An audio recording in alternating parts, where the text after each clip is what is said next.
বাংলাদেশের রাজনৈতিক অঙ্গনে এমন কিছু ঘটনা ঘটে যা প্রথম দেখায় যেরকম মনে হয় বাস্তবে তা মোটেও সেরকম থাকে না। ঠিক এই মুহূর্তে এমনই এক জটিল পরিস্থিতি তৈরি হয়েছে ইসলামী আন্দোলন বাংলাদেশ তথা চরমোনাই এবং জামায়াতে ইসলামের সম্পর্কের ক্ষেত্রে। সামাজিক যোগাযোগ মাধ্যমে হঠাৎ করেই এমন কিছু বার্তা ছড়িয়ে পড়তে শুরু করেছে যা দেখে মনে হচ্ছে দুই দলের মধ্যে বিশাল ফাটল তৈরি হয়ে গেছে। কিন্তু প্রশ্ন হলো, আসলেই কি তাই, নাকি এর পেছনে অন্য কোনো গল্প আছে যা সাধারণ মানুষের চোখে ধরা পড়ছে না? গত কয়েক সপ্তাহ ধরে সোশ্যাল মিডিয়ায় একটা বিচিত্র প্রবণতা লক্ষ্য করা যাচ্ছে। চরমোনাইপন্থী কিছু ব্যক্তি হঠাৎ করেই জামায়াতে ইসলামের বিরুদ্ধে তীব্র সমালোচনা শুরু করেছেন। তাদের বক্তব্যের ধরন দেখে যে কেউ অবাক হতে বাধ্য, কারণ এই সমালোচনাগুলো এমন ভাষায় করা হচ্ছে যা কিনা আওয়ামী লীগের রাজনৈতিক ন্যারেটিভের সাথে হুবহু মিলে যায়। ৭১ নিয়ে প্রশ্ন তোলা, মওদুদিবাদী তকমা লাগানো হচ্ছে, জামায়াতকে বিশ্বাসঘাতক বলা হচ্ছে, অথচ মজার বিষয় হলো এই একই ন্যারেটিভ নিয়ে আওয়ামী লীগ বছরের পর বছর রাজনীতি করেছে এবং শেষ পর্যন্ত সেই দলের প্রধান স্বৈরাচার হাসিনা দেশ থেকে পালাতে বাধ্য হয়েছেন। তাহলে প্রশ্ন জাগে, সেই বাতিল প্রমাণিত ন্যারেটিভ কেন এখন চরমোনাইয়ের কিছু মানুষ কুড়িয়ে নিচ্ছেন? এই প্রশ্নের উত্তর খুঁজতে গেলে আমাদের একটু গভীরে যেতে হবে, দেখতে হবে কারা এই বার্তাগুলো ছড়াচ্ছেন এবং কেন ছড়াচ্ছেন। একটু খোঁজ খবর নিলে বেরিয়ে আসে এক অপ্রত্যাশিত সত্য। যারা এই অনৈক্যের বার্তা ছড়াচ্ছেন তাদের দিকে তাকালে একটা স্পষ্ট প্যাটার্ন দেখা যায়। এদের অধিকাংশই চরমোনাইয়ের রাজনীতিতে তেমন কোনো গুরুত্বপূর্ণ পদে নেই, নমিনেশন পাননি, পাওয়ার সম্ভাবনাও কম, কেন্দ্রীয় নেতৃত্ব তাদের কোনো ভূমিকা নেই। অনেকের বাবা, চাচা, ভাই কেউই দলের মূল সিদ্ধান্ত গ্রহণ প্রক্রিয়ায় নেই। সহজ কথায় বলতে গেলে এরা নিজেদের দলের মধ্যেই প্রান্তিক অবস্থানে রয়েছেন। এই প্রান্তিক অবস্থানে থাকা মানুষগুলোর কি লাভ ছিল? জামায়াতের সাথে চরমোনাইয়ের যখন দূরত্ব ছিল তখন এই শ্রেণীর কিছু ব্যক্তি ওয়াজ মাহফিলে গিয়ে জামায়াতের বিরুদ্ধে কড়া কড়া কথা বলতেন, মওদুদিবাদী বলে গালি দিতেন, বাতিলের বিরুদ্ধে বলিষ্ঠ কণ্ঠস্বর হিসেবে নিজেদের উপস্থাপন করতেন। এটাই ছিল তাদের রেলেভেন্স, এটাই ছিল তাদের সুপ্রিমেসি প্রতিষ্ঠার উপায়। কিন্তু জামায়াত এবং চরমোনাই যখনই একটা সমঝোতার দিকে এগিয়ে গেল তখন এই মানুষগুলোর সেই রুটি রোজগার বন্ধ হয়ে গেল। জামায়াতকে গালি দেওয়ার সুযোগ কমে গেল, বাতিলের বিরুদ্ধে লড়াই করার সেই গৌরব আর রইল না। এই হতাশা থেকেই তারা এখন নতুন করে অনৈক্যের বীজ বপন করার চেষ্টা করছেন। এখন আসা যাক মূল প্রশ্নে, চরমোনাই কি সত্যি জামায়াতের ফাঁদে পড়েছে? এই অভিযোগটা কতটা সত্য এটা বুঝতে হলে কিছু বাস্তব তথ্য জানা দরকার। প্রথমত, জামায়াত এই মুহূর্তে ক্ষমতায় নেই, তারা কোনো সরকারি দল নয়। তাহলে তারা কাউকে ফাঁদে ফেলবে কিভাবে? ফাঁদে ফেলতে হলে তো ক্ষমতা লাগে, প্রভাব লাগে, নিয়ন্ত্রণ লাগে। জামায়াতের এই মুহূর্তে এর কোনোটাই নেই। দ্বিতীয়ত, চরমোনাই কি এতটাই অবোধ যে জামায়াতের ফাঁদে পড়বে? ইসলামী আন্দোলন বাংলাদেশ একটা সংগঠিত দল যার নিজস্ব কাঠামো আছে, নেতৃত্ব আছে, বুদ্ধিজীবী শ্রেণী আছে। তারা যদি কোনো চুক্তিতে যান সেটা নিশ্চয়ই বিবেচনা করেই যান।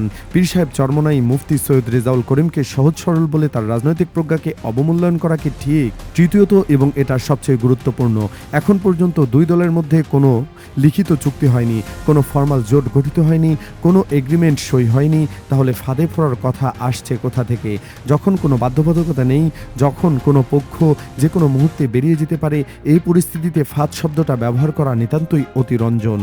এবার একটু দেখা যাক পর্দার আড়ালে আসলে কি ঘটছে।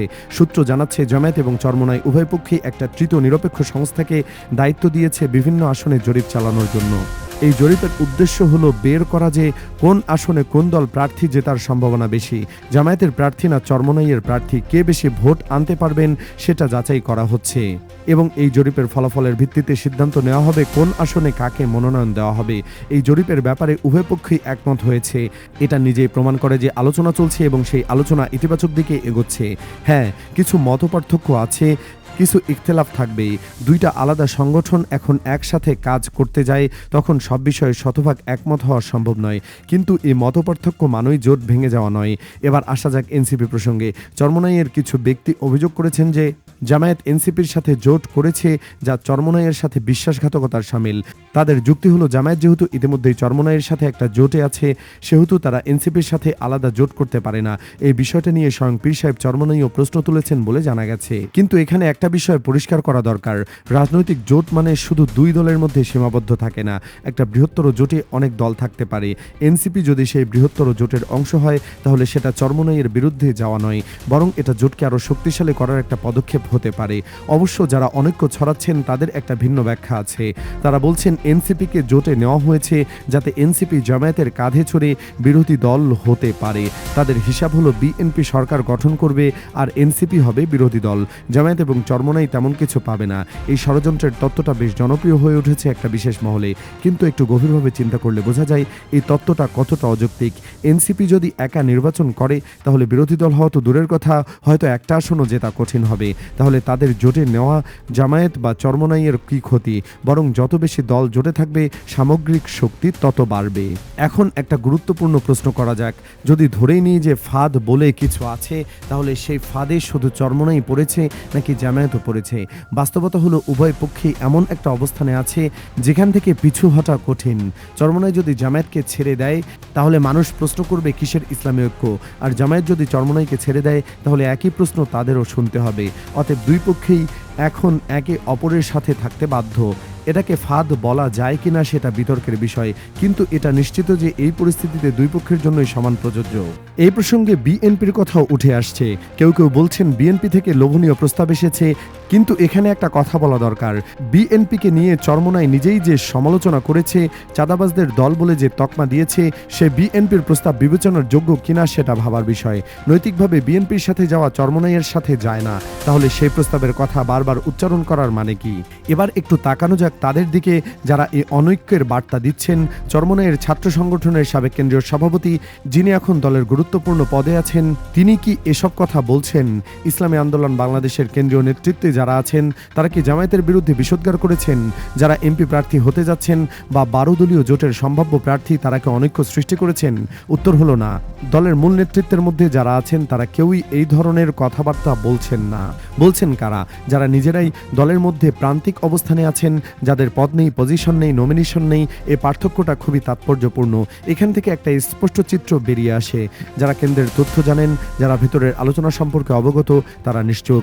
আর যারা বাইরে থেকে গুজব শুনে সিদ্ধান্তে টানছেন, তারাই গোলমাল পাকাচ্ছেন। এটা শুধু চরমোনাইয়ের ক্ষেত্রে না, যে কোনো সংগঠনের ক্ষেত্রেই এমন হয়।